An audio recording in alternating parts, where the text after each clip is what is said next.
Good day, everyone. So we are the group four, and the city that we choose is the Berlin, which is the capital of Germany. Next,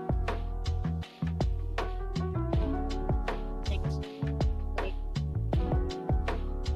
So the Berlin or the capital of the Germany is located at the Germany country in the city's place category in somewhere in northeast of Germany. And the climate and topography of Berlin has a moderate continental climate with cold winter and hot summer. The average annual temperature of the city is 12 degrees Celsius. The outskirts of Berlin are in northeastern Germany in an area of low-lying marshy woodland with a mainly flat topography. Next, please.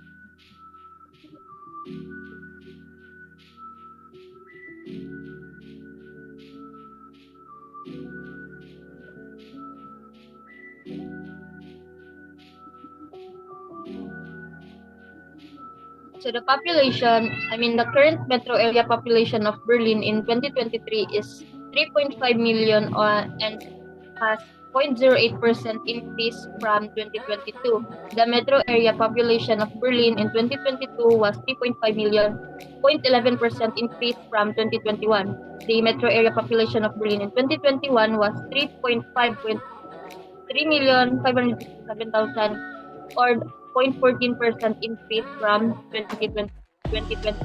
So the type of government in Berlin is a city-state and the capital of the Federal Republic of Germany, which has a parliamentary democracy. It is a city-state and the Berlin Senate is Berlin state government. Next, please.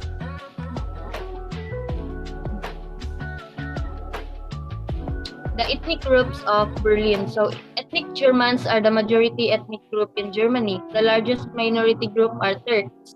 Other large minority groups include Italians, Greeks, and Russians. The majority group or the ethnic Germans make up 58% of the city's inhabitants. Non-national make up 22% of the city's population. Citizens with migrant background make up 48%. Is therefore shaped by immigration like no other Berlin district. So the religion in Berlin recorded in 2010, most of like 60% of it is irreligious and only 2.7% are Christian. And the other religions consumes only 1%. Next.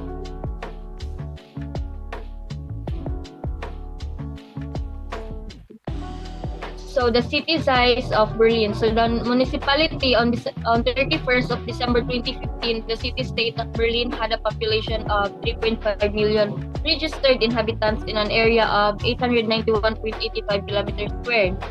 Under the urban area of Berlin comprised about 4.1 million people in 2014 in an area of 1,347 kilometers squared, making it the seventh most populous urban area in the European Union. The urban agglomeration of the metropolis was home to about 4.5 million in an area of 5,370 kilometers squared.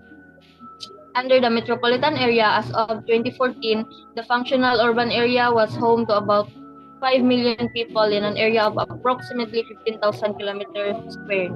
The entire Berlin Brandenburg capital region has a population of more than 6 million and an area of 30,370 kilometers squared.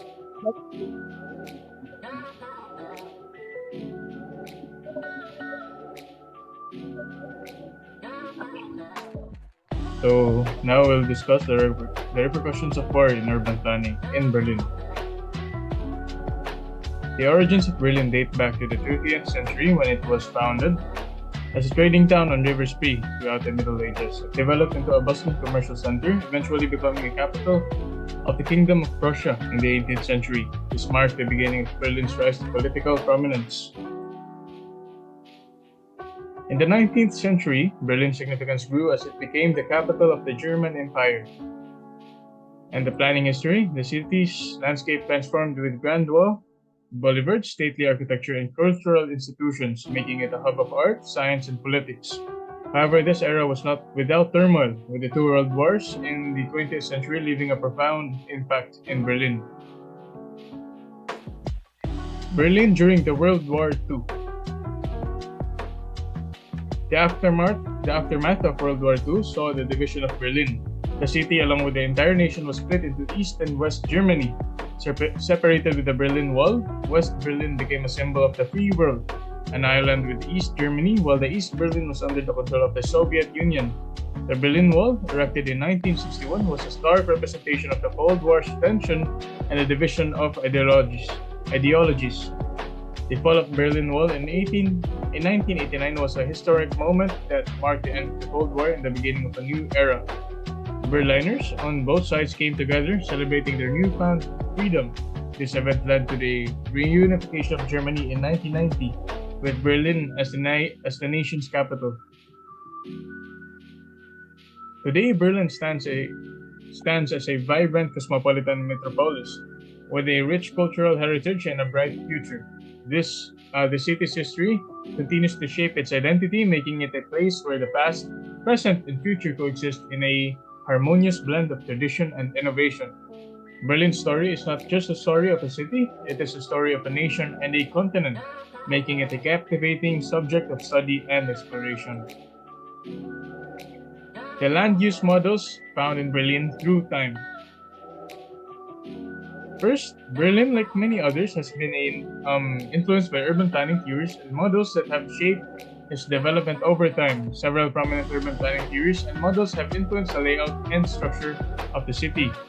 It's important to note that Berlin's urban development history is not tied strictly to one particular theory or model. Rather, it has evolved over time, influenced by various planning concepts and adapting to the city's unique history and needs.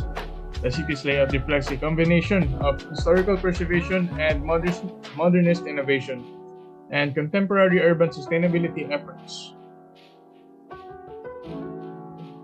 The land use models through time. Concentric zone model by Ernest Burgess. The historical city of Berlin meet and the surrounding rings of the neighborhoods reflect this model to some extent. Sector model by Homer Hoyt.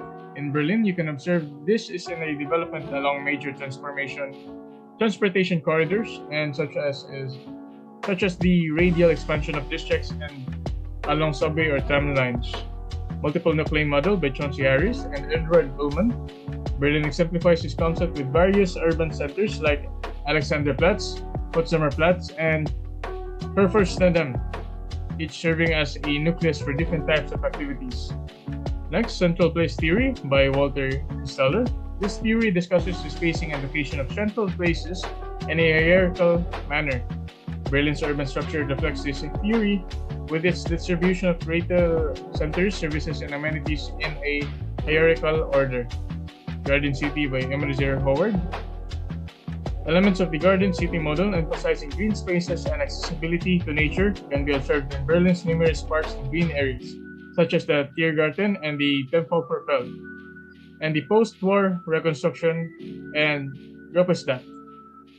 After World War II, Berlin underwent extensive reconstruction efforts, which drew upon modernist planning principles and Gruppestadt's housing development, designed by Walter Gropius, a prominent example of modernist urban planning. Now, fast forward to the present Berlin. The city's current development and urban planning can be related to the urban realms model, whereas the CBD is distributed all throughout the residential areas, and this thus resulting to a more humanized approach and providing a much more easier access to the citizens' daily amenities and daily activities. It is then described that each realm or sector can have their very own CBD and can provide for its own jurisdiction. And as a result, these sectors can be independent. However, they do still connect to each other in order to create a great urban platform. Now, the group have discussed the current situation of Berlin and its urban city planning, and we are very much satisfied that its planning has been very thought of with very thorough consideration. We think that the present land use model, which is the urban realm model, that adapted was very efficient and it is a way to maximize human efforts and comfort towards daily errands. That is all for our report for tonight. Thank you for listening and have a great night.